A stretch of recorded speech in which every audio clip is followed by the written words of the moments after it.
Hey everyone, welcome back. In this video I will be making a leather sheath for this stainless sandmine dagger that I made a few videos back. The first thing I'm going to do is I'm going to draw out how I want the sheath to be on the back side of this piece of leather. I'm doing it on the back side of the leather just so that I don't have to worry about marks or lines on the front of the leather when it's finished. I'm just kind of winging it and drawing out what I think it should be, and then I'm going to go ahead and cut it out.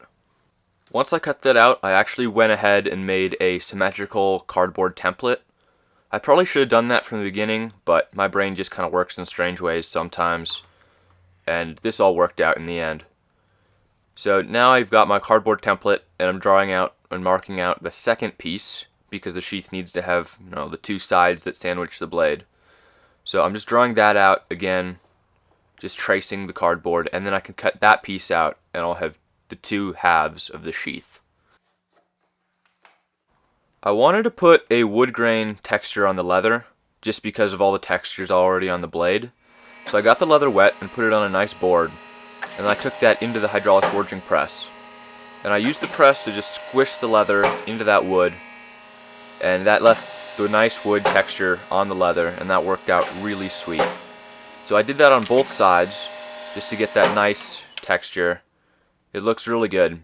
And then once I did that, I could take it and put some brown dye on the leather just to get the final color I want. I made up a simple little belt loop, and that's going to get riveted on in two places. I'm using these nice copper rivets that are really easy to use. There's just a little cap that gets driven down, and then you can snip it off where you want it and then peen over the head. It's a really efficient way of sticking things together, and I think it looks really good too. So I'm just going to put these two in, peen them over, take my time and work in circles around the top of the head just so it peens over evenly and doesn't have like a bird that can catch things or anything like that. It takes a little time and practice to get these coming out nice, but they do look good in the end.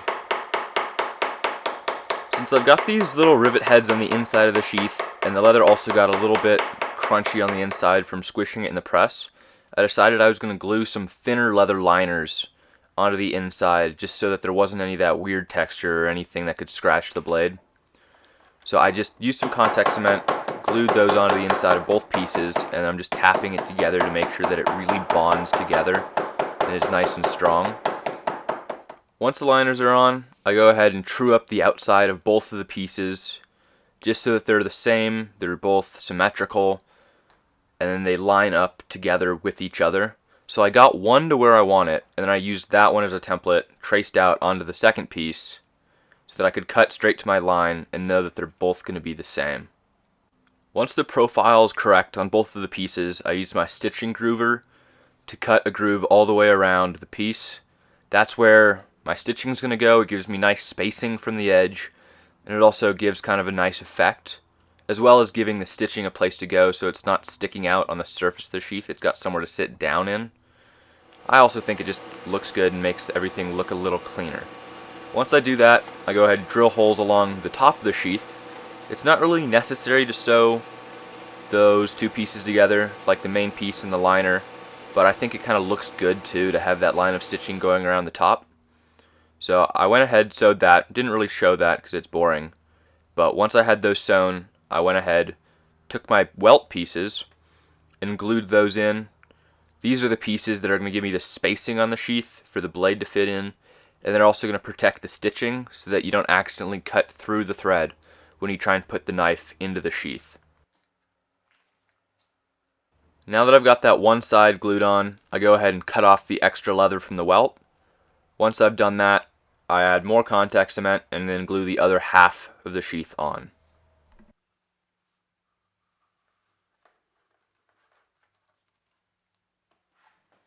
Now that all the parts of the sheath are assembled, I go back with my stitching marker and I run it down the grooves that I cut earlier.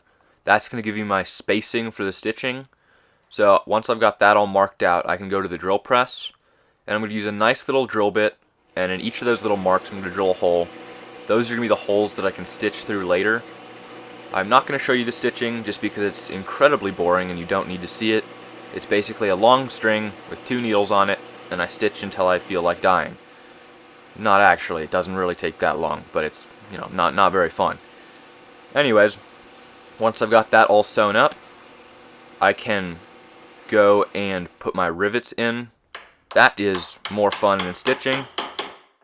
I do think that the look of these big copper rivets with the simple stitching together does have a really good effect, and it does look really good.